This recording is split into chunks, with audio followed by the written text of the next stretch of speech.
Welcome to the Reality Revolution. I have a special surprise today, the one and only interdimensional goddess herself, Teal Swan. Welcome to the Reality Revolution.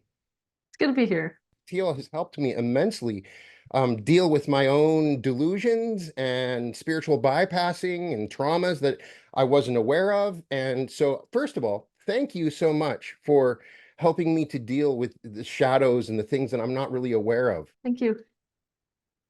I would say that from your teachings, I could call you the trauma whisperer. I've learned so much about trauma and how to address it and deal with it.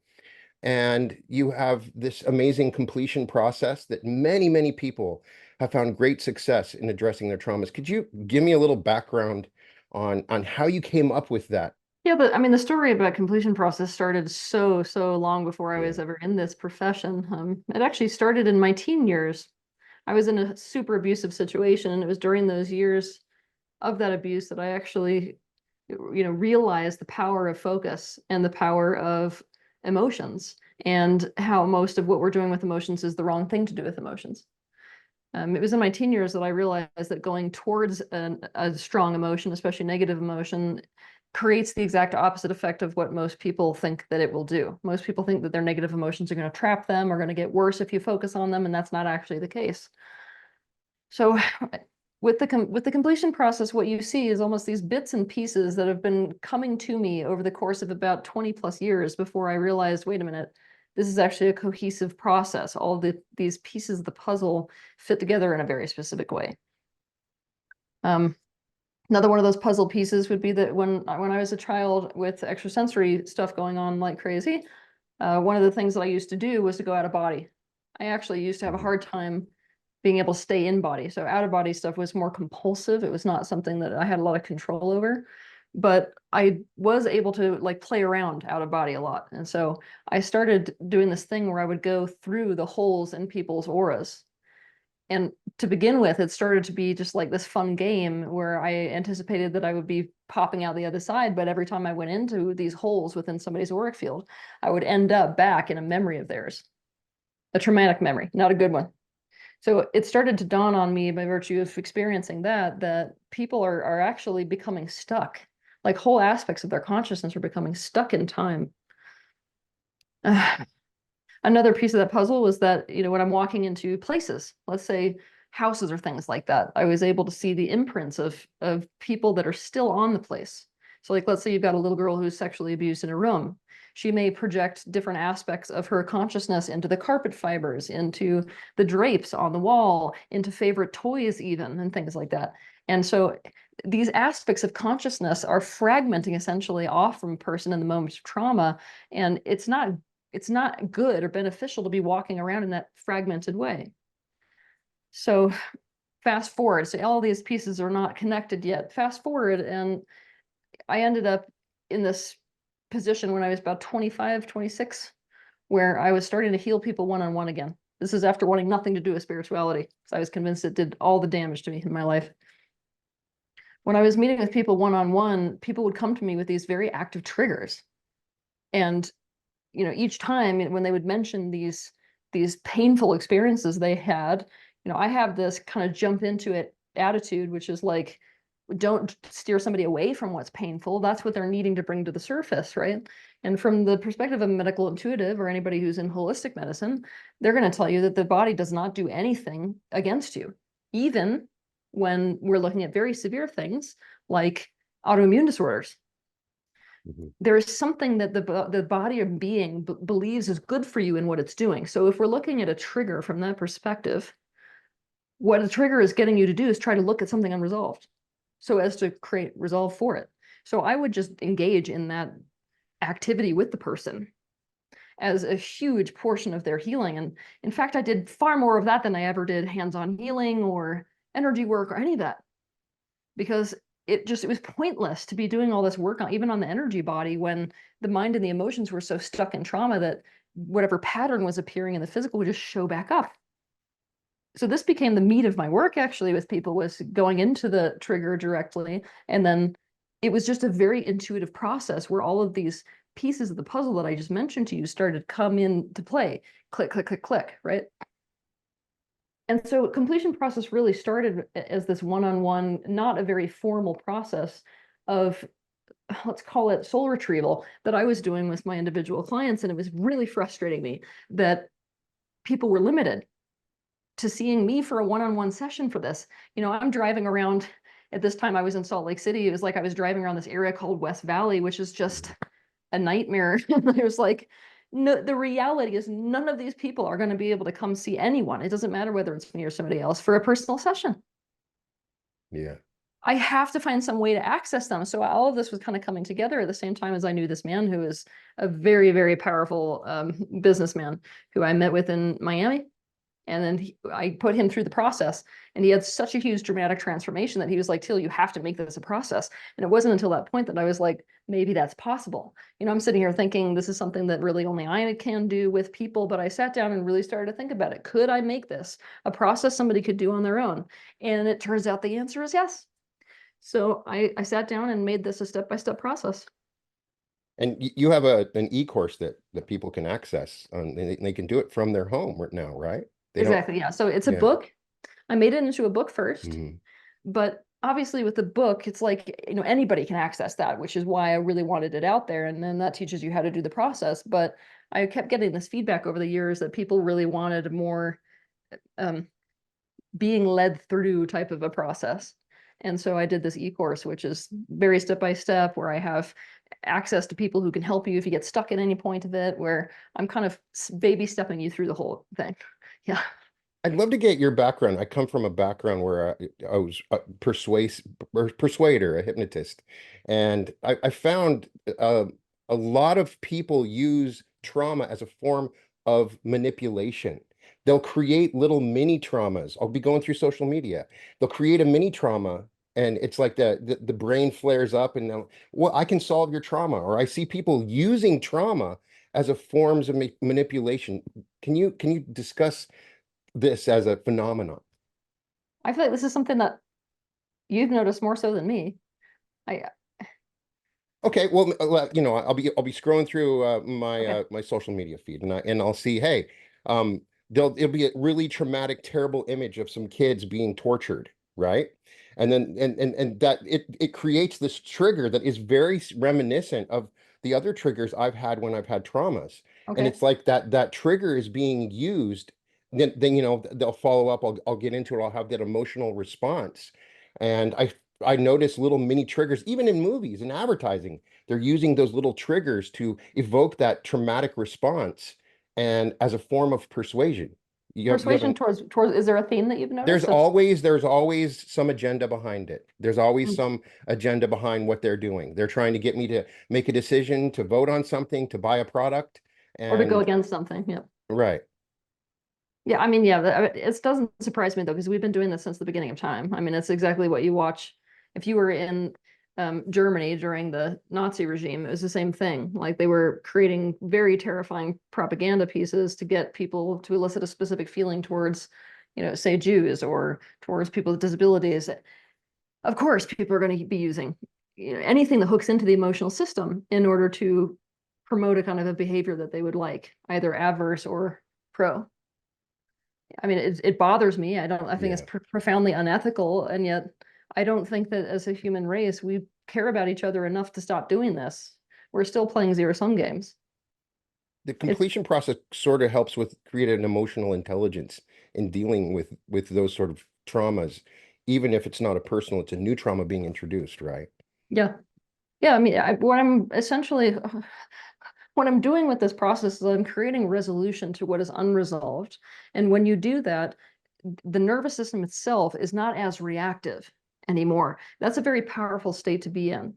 When you're able to not be as reactive, it's much easier to step back in the objective perspective and to even make, question like you're questioning. For the vast majority of people, when they're on something like social media, they flash by some sort of image that creates that kind of a reaction, or a statement that creates that kind of a reaction. Hmm. They're not, I mean, it takes over so quickly. That's what triggers do. They take over so quickly that it's very hard for us to step back and be like, wait, why would the person be putting this up there? What are they trying to get me to do? The background of the motive that somebody has for what it is that they're putting out there, obviously, and what does that mean for me? Does it mean that I should immediately jump on this? Should it mean that I should ignore it? Yeah. What is my very conscious relationship to this thing that I'm seeing? Yes, this type of a process, really any process that deals with resolving trauma, will help you to be in that more objective state, which is so necessary right now, because there's never been a time when we've been so bombarded by information. To be quite honest with you, human beings do not actually possess the capacity to process this amount of information that we're being hit with every day. But I mean, that's the story of humanity. If you would like to know our Right. shadow, the human shadow is that we're constantly evolving in a way that is not conducive to our own well-being. The idea is, to begin with, we're like, ooh, I would like to have access to more information. Okay, well, can you foresee a day when there's so much information bombarding you that you literally can't deal with it and you're getting sick because of it? No. Same as most of the human race didn't think that about the food industry, and yet here we are. So Right. yeah. Um, Saying I love myself is often, kind of a cliche. And Yeah. you have taught me that there are so many levels to saying that, uh, that to truly loving myself. Help me to understand what it means to love myself. Okay, so let's break this down. To love, really, at its Mhm. highest level, means to take something as a part of you. We have a lot of other definitions of love. Part of my issue in this role that I'm in is having to sort of dissect meanings, right? Because most people, when they use the word love, they're not actually talking about love. They're talking about things like valuing something or appreciative focus, positive focus towards something. This is not love. The practice of Mhm. love is the hardest thing there is. It is to take something as a part of yourself. When you are doing that, there's a positive ownership that happens. And in that state of positive ownership, you can't actually act against the best interest of that thing without acting against your own best interest at the same time. I mean, most people, the closest they get to understanding this is through the love they feel towards their children. I mean, not all parents do practice love towards their children, but it's the closest that most people get to that feeling of, I cannot harm this thing without harming myself. Now, what if I told you that the choice to love could put you in that type of a state relative to everything that exists, relative to everyone? Which is why I'm saying it's the most difficult practice there is, especially Mhm. when it comes to doing that with the people who you could consider your enemies. But okay, so to love the self means to take all parts of yourself as a part of yourself. Now, most people are sitting here going, wait, what? This is kind of strange. Well, you can only really understand self-love within the context of fragmentation. That's the concept that even though you introduce yourself by one name, it's not the reality of you. The reality of you is that you have all these different aspects to you. And for all intents and purposes, it's quite beneficial to think about these aspects of yourself as like whole personas, like almost conjoined twins that live inside of you, right? So Mhm. we could say that this may be the part of me who, is very confident, and this may be a part of me who's very vulnerable in the situation. This may be a part of me that gets angry. This may be a part of me that is mastered communication. We've got all these parts. We're used to calling them sides, right, of a personality. But what's important to know about ourselves is that we go through the world in this very non-cohesive state where we're in drastic identification with certain parts of ourselves and drastic rejection of other parts of ourselves. And a huge reason for that is the process of socialization. We are a social Mhm. species, and we need to understand this very deeply because it changes everything for us, and it explains so much of why we are the way that we are. Being a relationally dependent species, when we come into our family group, our society, we very quickly encounter what's acceptable and not acceptable, what's good versus bad. And so our hope of surviving really is to become what's acceptable, wanted, needed, loved, good, and to annex the things that are not that. And so what starts to happen is this internal process of triangulation, whereby we try to establish closeness with those who we need and I could say have affection for, by virtue of pushing parts of ourselves away. So we very quickly learn how to not act in our best interests, but sideways for our best interests. It's almost like, to establish a sense of uh, alignment or coherence with the social group, we are willing to screw ourselves, to be quite frank. So the practice of self-love is about re-owning the aspects of ourselves that we are the most in rejection of, and to start to act in the best interests of all parts of ourselves, including those aspects that we used to push away from ourselves. And it is very hard to do. Like, Mhm. it's extremely hard to do. Um, it's just that, most of the time people are not really in a conscious relationship with themselves. They're not. They're like, oh, I'm in this meat suit that I think is really me, and I'm just kind of like walking around the world and subconsciously behaving in a given circumstance in whatever way I think is going to benefit me most, even if there's a whole slew of side dishes of terrible things that are going to come out of this and ways that this is going to ruin my life in the future. And so to practice self-love is to really turn that whole process on its head. And there's a lot of different, processes that we can use for that. There are different questions that we can operate in life through and with that enable us to step more into that space of self-love. But it is a radical process. And that I'm with you where it frustrates me because, me having arrived here on the scene, so much later than other people who came here in the 70s and 80s, who kind of filled the space of self-help and self-development and spirituality with this, very trite idea of like, oh, stare in the mirror and say, I love you. And it becomes just this joke, honestly. It's a joke. Most of these processes are a joke. And so now people associate self-love with like, oh, that thing that women in their 40s do once they're, so ugly that nobody wants them, No, no, no, no. Self-love is literally a radical process. It is more than most monks are taking on in ashrams. It is very serious work and it is not fun. Because to truly love yourself, you have to look in the mirror at the aspects of you did not want to admit were part of you. And there's a lot. Yeah, for most people, there's a lot. Yeah. Yeah. This is sort of related because, I never planned on doing this. I never planned on teaching about spiritual topics. And you've really taught me that, a lot of the people that are doing this, that a lot of people that are teaching these, have these big shadows. They have no clue about what they're actually talking about. And, I have to admit it's true. And I do learn a little bit when I try to teach these things, but we become deluded when we say, I'm going to create my reality, and it sort of pushes people away, and you are ignoring like the rest of the world and not ignoring the important parts. I'd love to get your discussion of this because one thing that people don't realize, there's thousands of people that are teaching, spiritual principles and different things.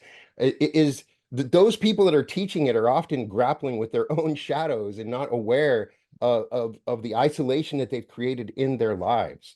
I'd love to get your take on that. I feel like the most important thing to set out here and to kind of draw attention and awareness to is the fact that in the spiritual field, there is these two roads that diverge quite drastically and dramatically. Mhm. And those roads are the path of awakening and awareness and the path of I want to feel better. Now, ideally, there would be a kind of a blending of these two. However, there will be points in anybody's spiritual journey or self-growth journey where you essentially hit that crossroads, where you're presented with philosophies that will take you in the direction of feeling good, doesn't matter what the reality of the truth is, don't need to become aware anymore. And we, as people who are on this path, have to become so incredibly honest with ourselves about which side we're going to walk down. Because our motive, we should be questioning our motives for being doing any of this work, and especially those of us that are teaching it should be like, why am I even doing this? Mhm. And if I was really put in that position where somebody asked me, look, you can know the truth here, or you could feel good. They're not going to go to the get it this time. You're going to know the truth and it's going to suck for you. Which one do you choose? A lot of people would be stuck at that crossroads being like, wait a minute, I don't know. Maybe the whole reason I got into all of this was to feel better. Well, then guess what? You're in some serious trouble because there are all kinds of teachings which will make you feel better, regardless of whether or not they're actually objectively in your best interest. It's the same as Novocaine. It's why I did this a while ago. I introduced the concept of Novocaine spirituality. You know, the practice of making yourself feel better, regardless of what, was real or true or anything, and what's healthy, right? Because as we all know, just like Novocaine on the physical body, when you're injecting yourself with something that feels good, that's not necessarily healing.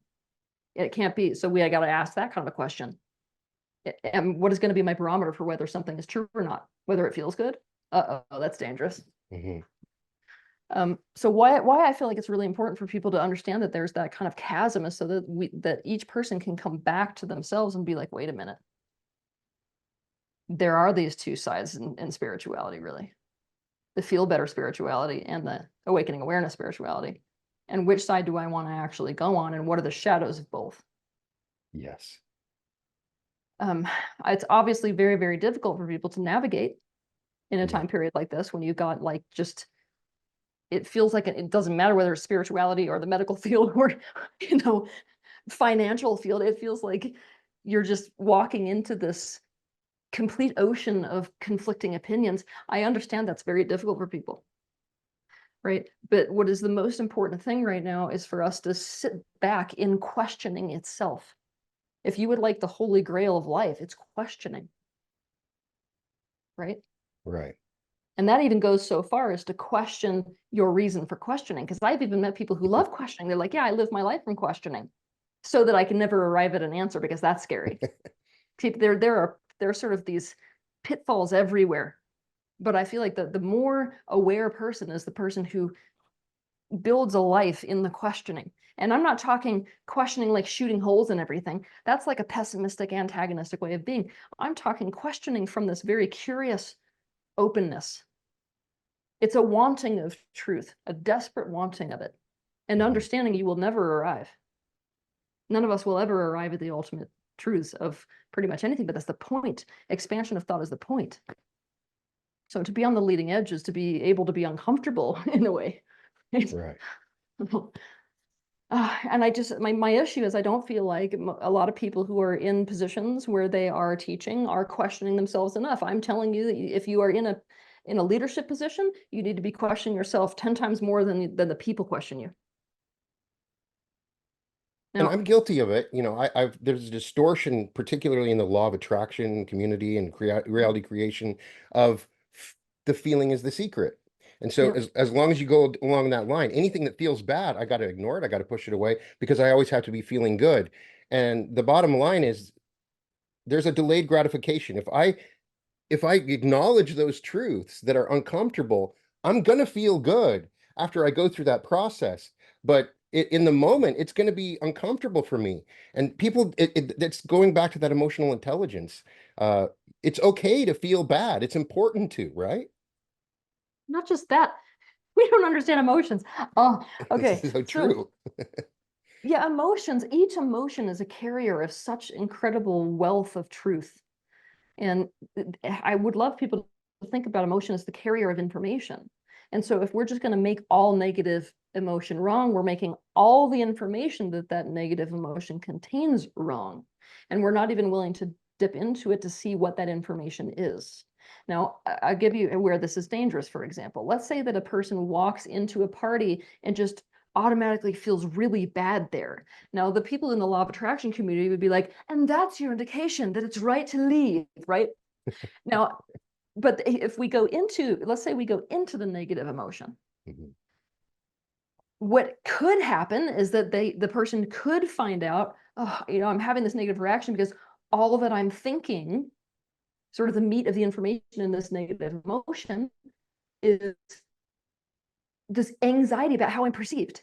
Oh, that's familiar. That sounds like what my life was like when I was 6 and I was first put in school. And I'm just so panicked about everybody's opinion of me that I can't even be with the other person listening to them. I'm just so insecure. Okay, very different than if we went into the emotion and it's like, actually, that man in the corner has been looking at me for a half an hour with that look. That is a dangerous look. That is Right, a dangerous look. Okay, so obviously, based on that information, and I only gave you 2 scenarios of potentially 100, right, the answer would be drastically different for one than it would be for the other, right? right. Unless you have that information, there is no way to navigate yourself correctly through life. And so when we take this attitude of like, it's just the baseline, negative is bad, positive is good, just go towards what feels good, you don't gain any of the information. And so you can't actually be using your compass correctly. It's so sad. Yeah. But of course, there has to be some kind of a willingness to be uncomfortable enough to kind of mine the negative emotion for what information is there. sometimes it's the metaphor is I feel like the emotion's like this person inside of me, and they just want, please, I just want to express myself. I want to, would you listen to me, please?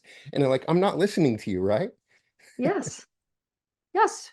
And I feel like that way of thinking about it is very beneficial for people. To think about the fact that like an emotion represents an aspect of yourself, like one of these internal conjoined twins, basically saying, wait, I have something to say. I have something to tell you. I have something that needs to be heard. And each one of these things is there for a very important reason. Nobody feels an emotion for no reason. There's always a very valid reason why that emotion is there. The question is, why is it there? Is it because of a past trauma that you experienced that this is reminding you of? Is it because of a thought that you're thinking?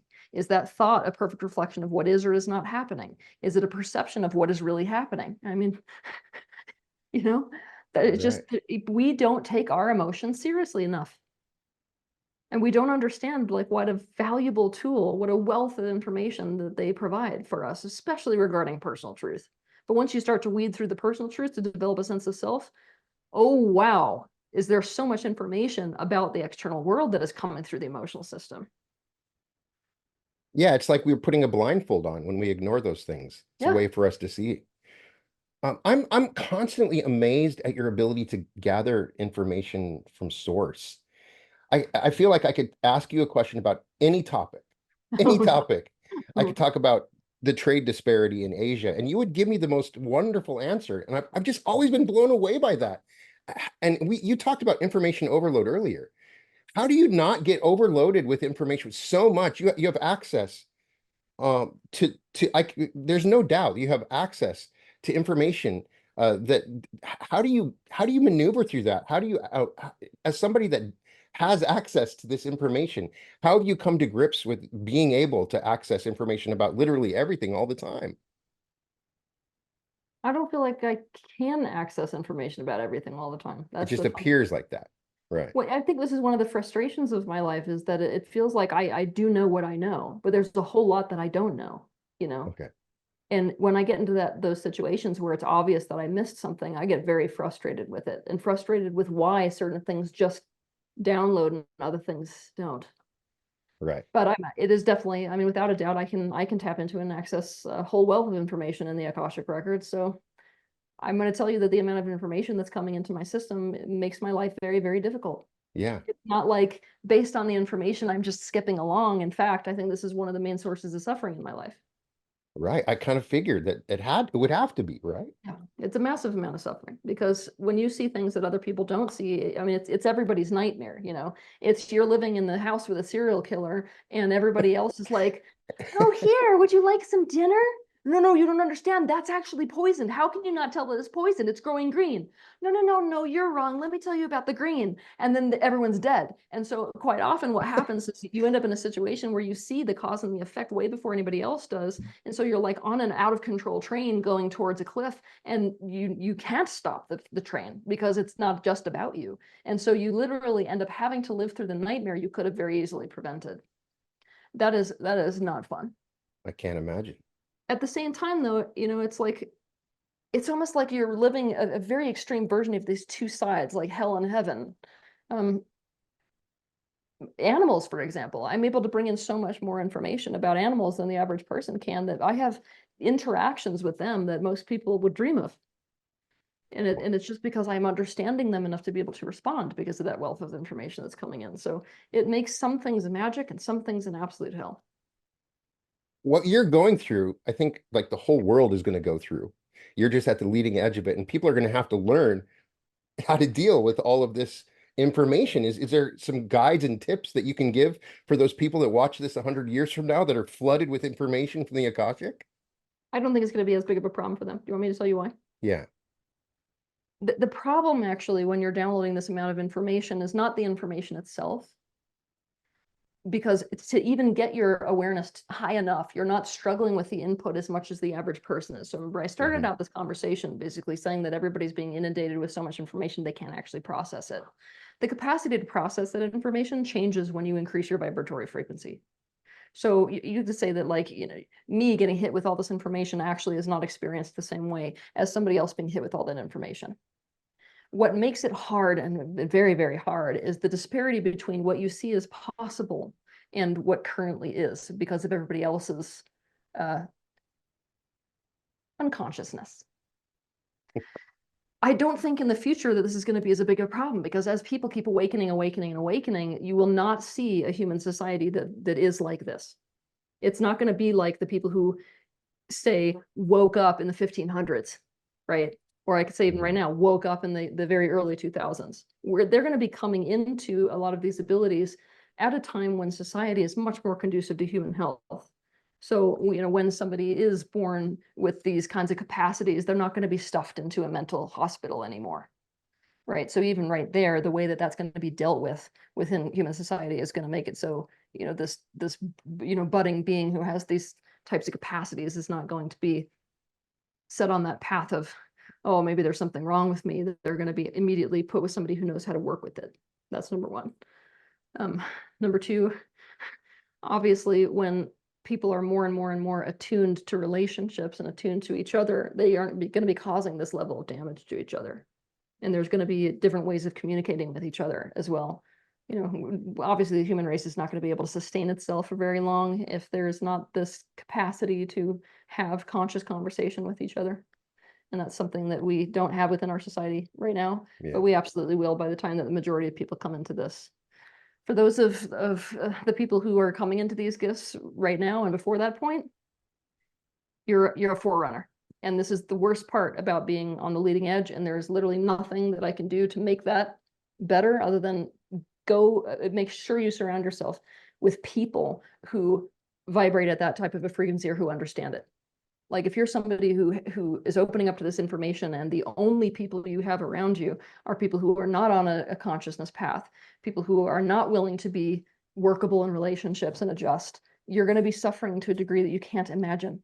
So it's very, very important that you get close to other people who actually can create that kind of a buffer world inside of the world that is much harsher.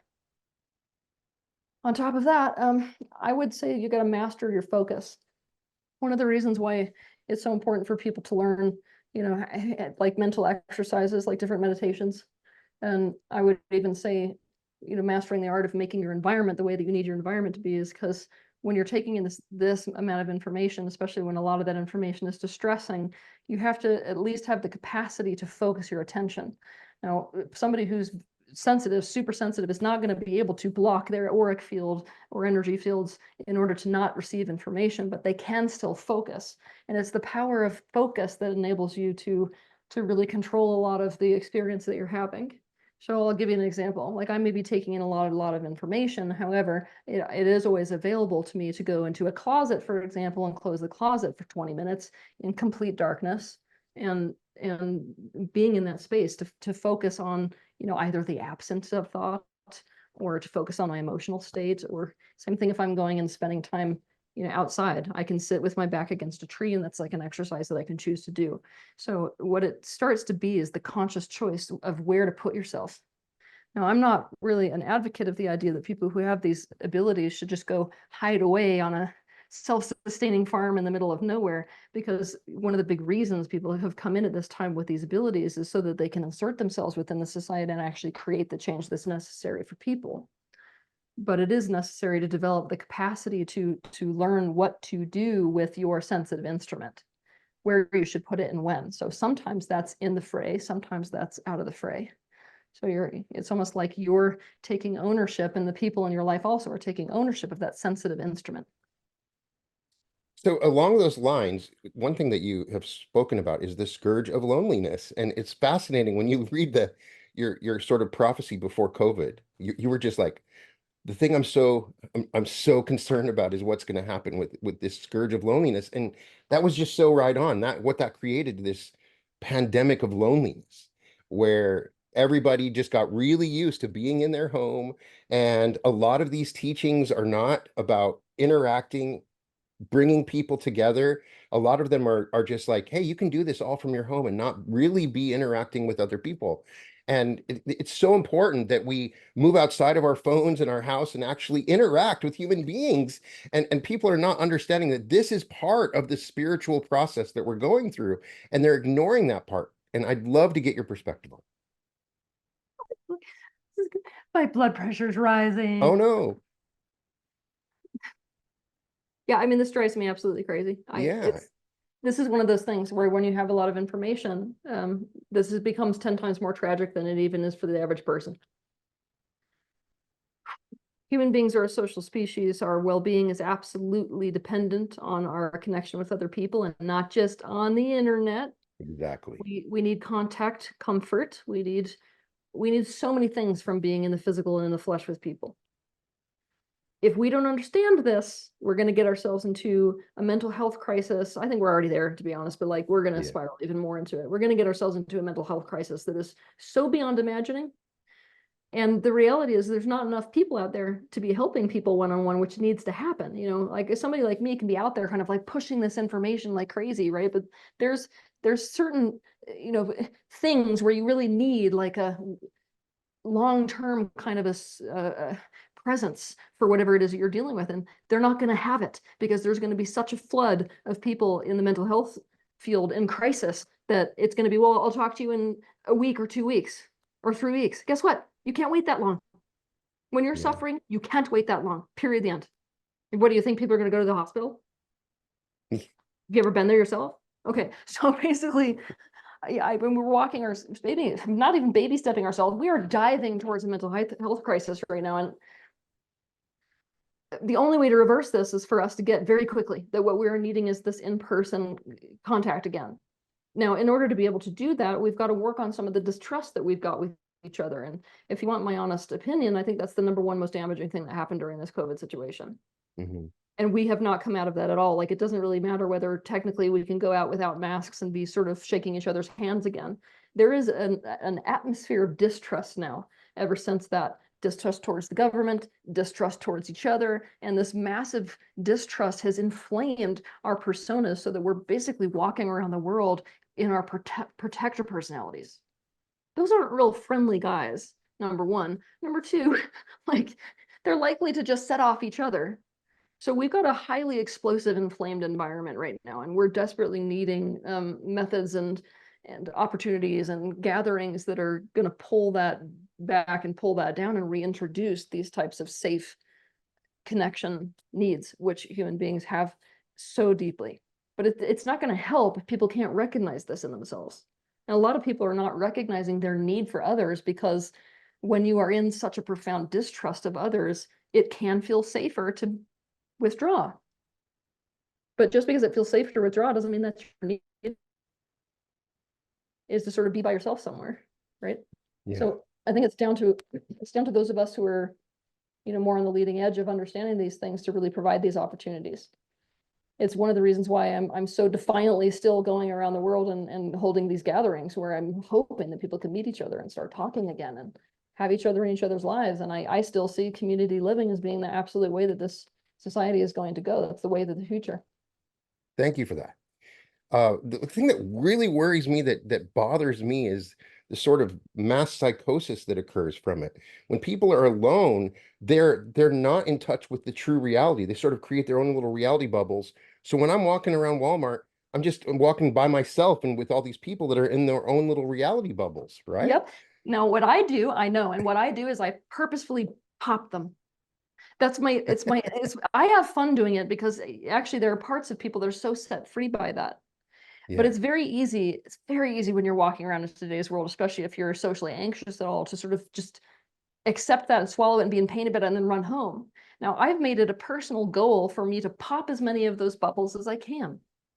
And I'm doing so with pleasantries.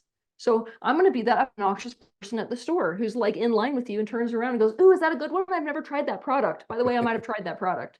I'm just saying, like, I right. want to engage in the conversation. I'm trying to pull people back in. But I feel like this mentality is the most necessary mentality for those of us that are on the path of awakening to have right now, is we need to be the medicine. You know, it's Mhm. ironic because it's like, you know, there's that quote that's become so cliche now, which is like, you need to be the change you wish to see in the world. And I swear it is the best thing ever said. And right now it is so incredibly critical. We have to see ourselves as the antidote. We have to. So if you know, loneliness is the issue, the antidote is connection. How many people can you connect with today? It's a lot harder than it used to be. There's no It doubt about that. is. It is Yeah. so much harder. Hmm. It is so much harder. But like the challenge that we've got is I don't care if it's harder. Who Yeah. cares if it's harder? Either we're going to become part of the issue or we're going to take on the fact that it's harder. Now, I've already made that choice. Like, but everybody's gonna have to make that choice. Yeah. I'd like as we awaken, we become more empathic. But then at the same time, it can be difficult. Like when I go to the movies, it's like I'm flooded with what everybody else is going on with, and I have to learn. I can't let it scare me from going to the movies. When I walk through Walmart, it's just like I think you even posted a long time ago, like you have to put on like an astronaut suit to go to the movies sometimes because you're bringing in so many emotions and aware of it.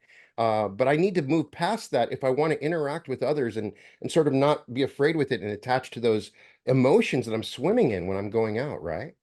Yeah, the issue is the attachment to them.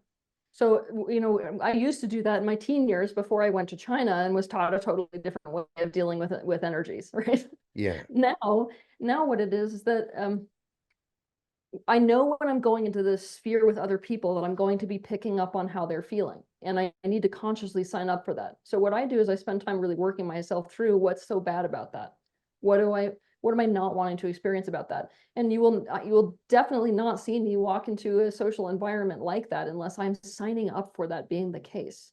If I'm in a place where it's like I just can't I really can't take it right now.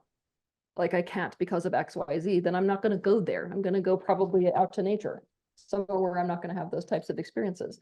I'm Right. telling you that the choice to sign up for that experience changes a hell of a lot. Because for most of us, especially on the empath spectrum, when we go into a circumstance, it feels like we're getting bombarded. It doesn't feel like a personal choice. But the Hmm. choice to be bombarded in that way actually changes it, I promise you. Then, that next step is if I start to perceive something super, whatever negative, it's usually negative that you have an issue with, right? It's not like you're Right. so unhappy that you go out in town and you feel just joyous, right? So most of the time it's a negative emotion. I'm going to start to question myself about what's my issue with that. Because obviously it's not that I'm just perceiving their emotion. I said I'm having a reaction to the emotion. And I have noticed that the more and more willing over time that I have gotten to feel in general, and that's not where most people are, especially when we're on the spiritual field, because most of us get in the spiritual field because we just want to feel good. Hmm. And even when we start to cross over a little bit, we still got a little bit of that in us. So over time, I have become so willing to feel that when I'm perceiving other people and the way that they feel, I don't automatically have a part in resistance to it. So resolving that split between the aspect of me that's feeling the other person, the aspect that's resisting the fact that I'm feeling the other person is what resolves that for you. And then it actually becomes quite enjoyable because it's like you've got a sensitive sort of emotional system that's constantly perceiving things about where you are. And I would not want that to be less sensitive, not for myself and not for anybody else. Why? Right. Because I would like your perceptual centers to be a perfect reflection of what is. Right. And we're blocked from that when we push it away. Yes. So I would love to get your perspective as sort of a novice in this field. Maybe 5 years I've done this, right? And once I start teaching these concepts, then I'm held to this standard, even with my wife.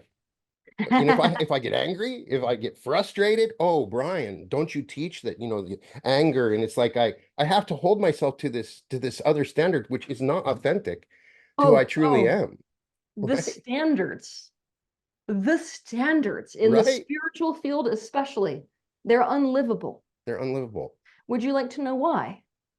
Please. Now, a lot of this is a holdover, actually, of Eastern philosophies that have been brought over here. But the standard of awakening and mastery and, being a teacher and is no pain. Guess what?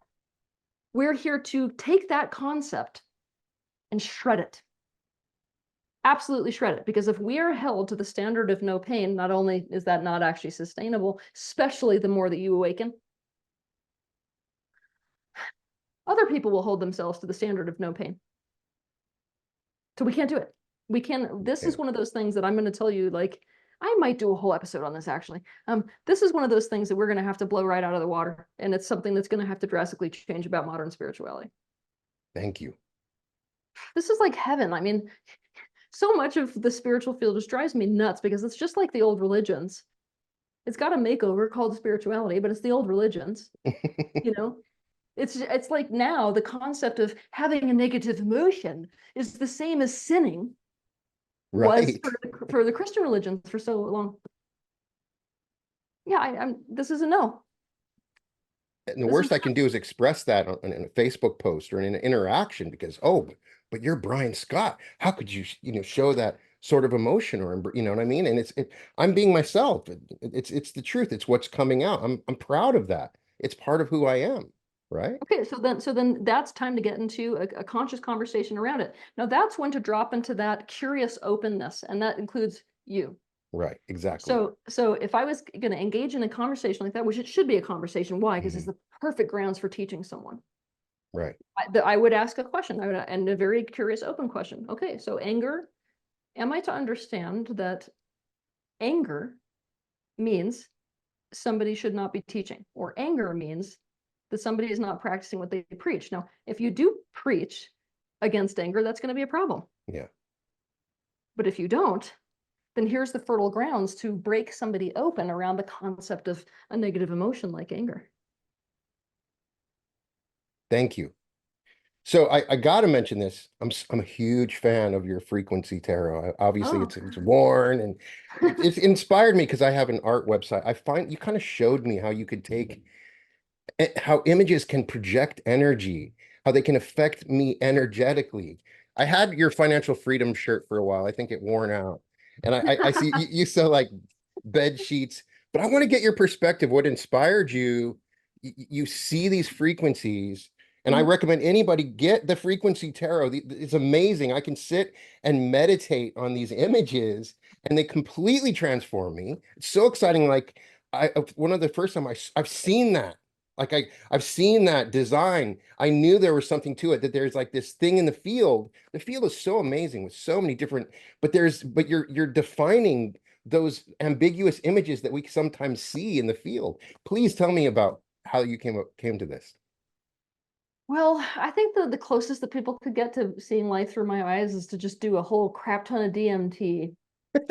Um, I'm walking around the world not looking at the same thing other people are looking at. So I always have one foot in, one foot out of the field, like you're describing it. So I'm actually interacting with these frequencies all the time, just like, the average person would be interacting with like a bedpost or something like that. And so they've always been a part of my life and my existence. And I just sort of accept that they are the pre-manifestation of these physicalized things that we're seeing in the room. And I never really thought anything of them until it really dawned on me, wait a minute.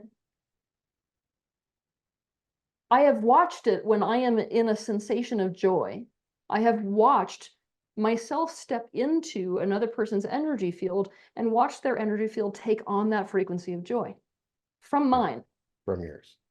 So I started to think to myself, what if these could be like allopathic?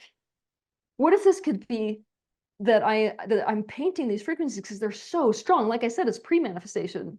So this is the energy signature before something becomes physical. It's actually more strong than the physical aspect you're seeing. What if I could capture those frequencies and those energies, and then people could put them in their living space? I wasn't thinking clothing at the time like I did now, right?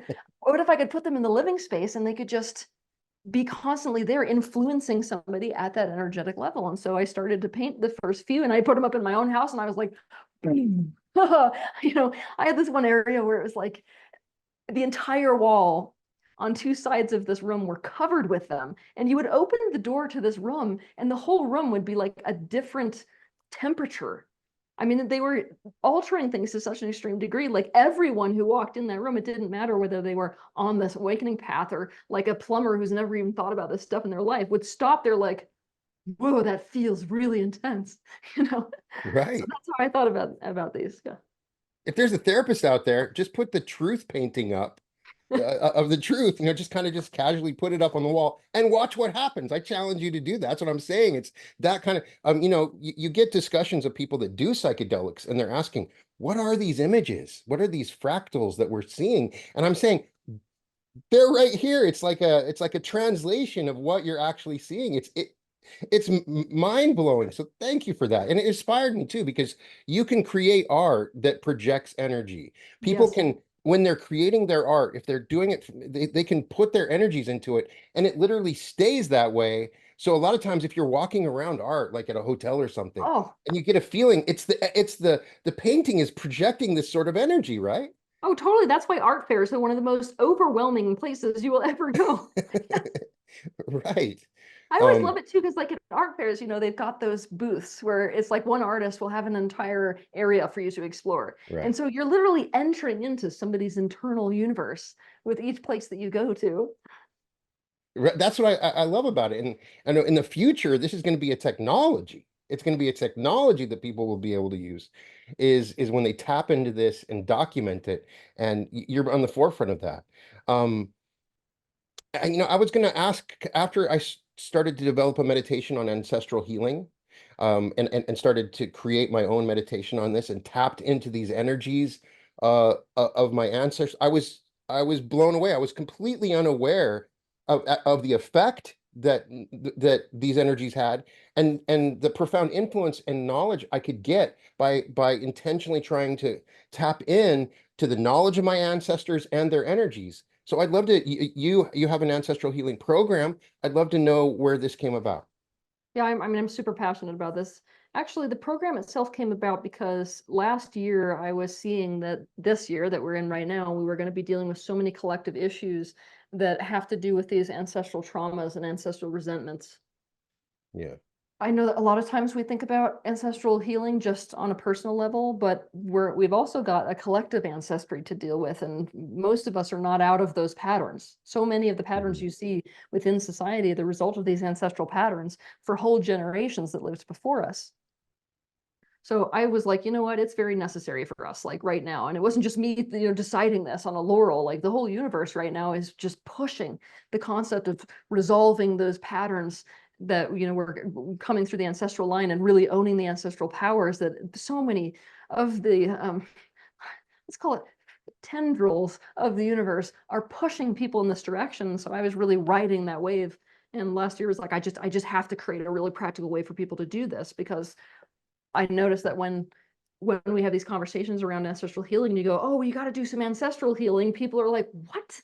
That sounds so abstract. How the crap am I supposed to heal something when I didn't even know my dad? Or, I couldn't talk to my grandparents. I have no one to call. I don't even know where I'm from, that type of stuff. And so I wanted to make it really, really practical and tangible for people, which is hopefully what I did with that ancestral e-course. But what was really interesting about this is that as I was teaching this, I mean, I'm a person who's obnoxious in terms of I take so much of my own medicine that I teach, it's out of control. So I was doing that, and I actually went down my own ancestral journey last year because of doing this course, and it Mhm. completely transformed my life also. It's amazing. This is It something I'm is. so passionate about. You can see whenever I start talking ancestral healing, I just start to Yeah. talk really fast because I just love it. Like I adore this. You having gone through your own process, you can probably see how some of those it's like it's so intense because some of these awarenesses you get are so awful. You're like, oh God, like how am I supposed to even take that in? I see that in myself. And then the next minute you see something so magic, you're like, oh my gosh, I completely took that for granted. Oh my gosh, this is amazing. And then the energy's Mhm. coming through you in a power like you can never imagine have tapped into. And for some of us feeling connected to a family we never felt connected to because of not being connected with our parents, or especially those of us who are the scapegoat of the family. So yeah, I mean, this is something that I'm becoming more and more and more and more and more passionate about. The story of us began far before we were walking this earth, and one of the key contracts that we walk into, the key decisions that we walk into by coming into this life, is what family line we're going to come into and for what reasons. So it's not like, I mean, we have this very limited viewpoint. Lots of us love to think that we walk into this life kind of being like, I want to be that individual for this life, for my sort of story. We're completely missing the fact that we're literally looking at an entire consciousness of a family line being like, I'm going to enter into that, become that, and progress that. You're right. It's our very first contract. That's insane. That means that you're deciding to inherit so much upon even coming in here. And you're walking in here with all of that. And it's sad to me that I feel like we don't talk about that, especially in the Western world. It's much more talked about in the Eastern world. Of course, they've fallen into a lot of shadow with that one, but Yeah. I feel like it's very powerful to people for people to understand more about themselves. My Most of it, observation was that it's more profound than doing past life work. way more. I found that this was more profound. Yeah, we so and it's through genetics. We get traumas from our mother.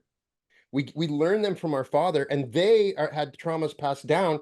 If you really think it through, a lot of what most people that are watching this are doing is just completely defined by what your ancestors set up for you, right? Oh, totally. Did you ever hear my whale story? I have not heard the whale story. Oh no. Okay, this is a really fun one. So I have, for my whole life, I've had this really big phobia of whales. It's really weird. They call us cetaphobes. Right. I would like rather be in the water with a shark, which has always been so weird, especially because they're such sentient, relatively gentle beings. And it's been like a serious problem for me. So my dad randomly was over one day and saw me have this reaction to an image of a whale. He's like, "What was that about?" I'm like, "What do you mean, what was that about? This has been my whole life, Dad. I've had this issue with whales forever." He's like, "That's interesting. I seem to remember that we had a whaler in our family."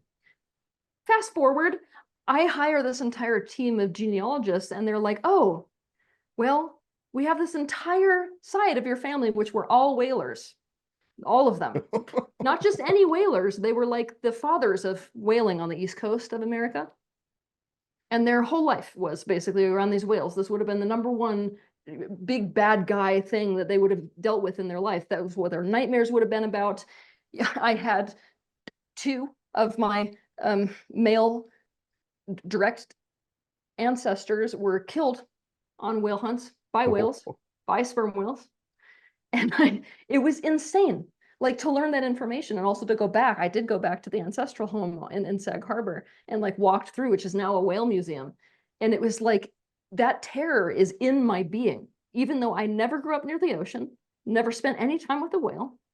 I spent my whole life in the mountains. Like I should be having nightmares about mountain lions. No, no, no, it's Right. whales because of the ancestral trauma of how many years and generations that was the number one threat to their survival. The light bulb goes off for me because I have an unusual fear of heights. If I'm watching a video and somebody, I just, and I have an ancestor that fell off in the Grand Canyon.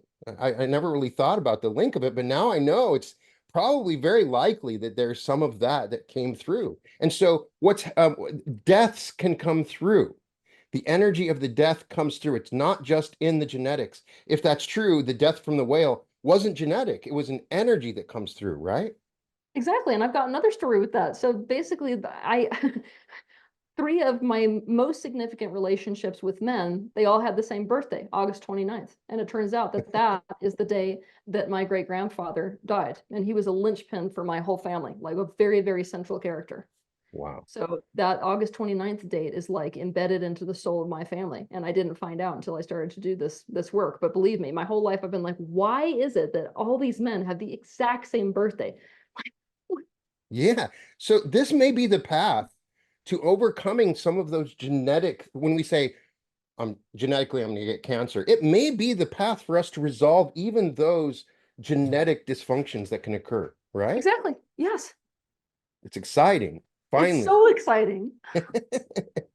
Um, I'm I'll just talk other stuff with you while I have you, and even for a couple minutes. So, I'd love to know your favorite movie, Teal. My favorite movie is The Dark Crystal. The Dark Crystal class. Did you like the Netflix sequel to it? I love Dark Crystal, but this sequel was like, I wanted it to be more, I, I mean, it's impossible to do as good of a job. Sometimes I just feel like you shouldn't follow up with something that's an absolute Right. masterpiece. I did. There was one of them though, one of those that I was jumping around. I was so in love with. Now I can't remember exactly which number it was, but they did something on integration, right? Which was the whole thing about Right. Dark Crystal that made it so incredible. It was the first time that darkness and light were meant to integrate, not triumph over each other, right? And they had one of these um, episodes, which was about basically the two, a Skeksis and a Mystic that are just the best of friends. And they essentially created conscious integration and a relationship with each other. And I loved that one. That Mhm. episode I went banana sandwich. I was so excited about it. Banana sandwich. Yeah. You've traveled the world. You've had the Mhm. wonderful opportunity to travel the world. So tell me like one of the most memorable places that you've been to. My favorite place in the world is actually Prague in the Czech Republic. Prague. Oh, okay. All I right. adore Prague. And I'm not even a city person. I just absolutely love that city. I could go back there again and again and again, and I could definitely buy a place there. I love the Czech people. There's this really magic abbey. It's like a garden, kind of an orchard abbey Mhm. place that's in the old town there, which is definitely my safe space. Like, I love going there. Oh, it used to be the center of Bohemia, and it was actually the capital of alchemy. So Right. this king, so many years back, essentially said, I'm going to bring every great alchemist to the city, and went very far so as to do that. There was an entire section of the city which was entirely dedicated towards the practice of alchemy. So it is an absolutely magic city. Just feels like you could turn a corner and there'd be a unicorn that walks around the corner, and you're like, oh, I love it Right. there. Well, I can't thank you enough for all the work that you've done in helping me and so many others that are watching this. And thank you for sharing your time with me today. I really appreciate it. Um, Teal Swan, everyone. Welcome to the Reality Revolution. Thanks for having me. We return you now to your local announcer.